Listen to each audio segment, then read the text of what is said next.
On a une également un penseur italien parfaitement francophone qui mène une réflexion à contre-courant. Bonsoir Maurizio Bettini, merci d'être avec nous. Bonsoir. Soyez le bienvenu sur TV5 Monde. Vous êtes professeur de littérature classique, philologue et anthropologue. Philologue, je le précise, on n'entend pas souvent le mot, spécialiste de l'étude historique, grammaticale et linguistique des textes.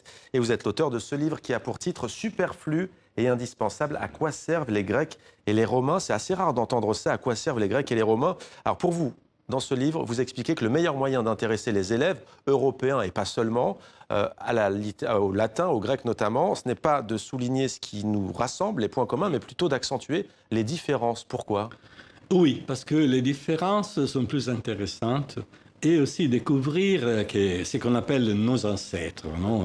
Les classiques, les racines, etc., sont en montant les autres. Ça est surprenant et ça suscite de l'intérêt.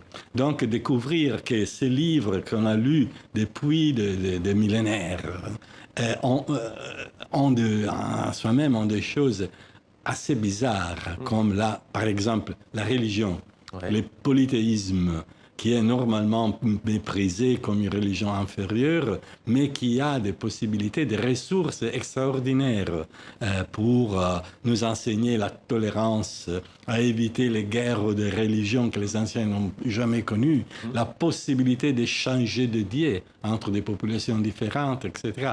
Donc c'est là, j'imagine, et je sais parce que j'enseigne à l'université, ça suscite de l'intérêt. Donc, il faut partir de l'intérêt et après étudier la grammaire, la langue, etc. La littérature, ouais. Voilà, la littérature. Alors, vous avez donné un exemple, la religion. Est-ce que vous pouvez nous en donner un autre? Qu'est-ce qui, au fond, nous sépare des civilisations grecques ou de la civilisation romaine? Pardon. Qu'est-ce qui nous différencie, à part ce que vous À venez part de la dire sur religion, religion? la famille, par Ouais. exemple, la façon d'organiser la famille, les noms des tantes, les noms des oncles, etc., en latin sont tout à fait différentes. On a des noms différents parce qu'ils exerçaient deux rôles absolument différents. L'oncle paternel était complètement différent de l'oncle maternel, etc. Donc là, c'est un regard nouveau sur la famille. Et ainsi de suite, dans la société, les rapports sociaux, l'amour, par exemple. Et vous avez raison, je vais lire un extrait qui effectivement est très vrai. Lorsqu'on a fait du latin, du grec, voire les deux, vous écrivez: notre école, en effet, s'est toujours fondée sur une confiance quasi aveugle dans l'idée que pour approcher une culture, il faut avant tout en connaître la littérature, et plus particulièrement dans l'idée que connaître telle ou telle littérature veut dire non seulement avoir lu les œuvres qui la constituent, mais la connaître dans son développement historique. Pourquoi c'est pas bien ça? Ah oui, parce que ça ne signifie pas connaître l'histoire de la littérature d'un pays. Ça a beaucoup peu à faire avec la connaissance de la culture de ce pays.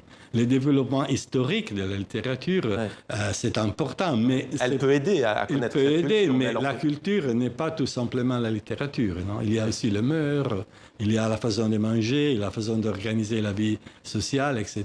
Tout ça échappe normalement de l'école. Alors vous êtes aussi anthropologue, on va profiter de votre présence, Maurizio Bettini, pour parler de l'actualité. Dans un précédent livre, vous parliez des racines. C'est vrai qu'on entend beaucoup le mot identité, racine en ce moment, y compris dans votre pays, l'Italie, avec cette crise migratoire. Et vous dites: la pureté supposée d'une culture n'existe pas, elle n'existe pas et elle n'existera jamais. Pourquoi cette notion est-elle une chimère, un concept dangereux, selon vous, de racine? Ah oui, parce que la notion d'identité est insaisissable. Si on demande à quelqu'un quelle est ton identité, tu peux la décrire. C'est vraiment rare que quelqu'un ait même de la décrire parfaitement, de l'articuler. Donc c'est plus facile de nommer des prétendues racines, dire nos racines sont dans le christianisme, sont dans l'Antiquité classique, sont dans l'Europe. Multiples. Sont multiples. Ça, c'est une simplification que je n'aime pas. Et comment expliquez-vous l'arrivée au pouvoir en Italie des populistes et de l'extrême droite? On dit souvent que c'est à cause de la crise migratoire. L'Italie a été abandonnée, elle s'est sentie abandonnée, et c'est vrai, c'est le cas avec l'arrivée massive des migrants. C'est que cela ou c'est autre chose, selon vous? Ah bon, il y a des entrepreneurs de la peur qui ont profité beaucoup de la crise migratoire, mais en même temps, je pense que la gauche n'a jamais compris l'importance du problème. Ah bon, les deux fois d'aborder le problème, c'était d'un côté, le problème n'existe pas. De l'autre côté, vous êtes raciste. Donc là, c'était une double erreur, non, tout ça, parce que les problèmes existent et non, pas nécessairement tous ceux qui sont contre la migration sont des racistes. Il faut parler, il faut expliquer, il faut participer, pas rester dans la tour. S'enfermer et se rejeter. Voilà, s'enfermer. Merci beaucoup, grazie mille, Maurizio Bettini, superflu et indispensable. À quoi servent les Grecs et les Romains? C'est aux éditions Flammarion pour l'édition. Merci à vous.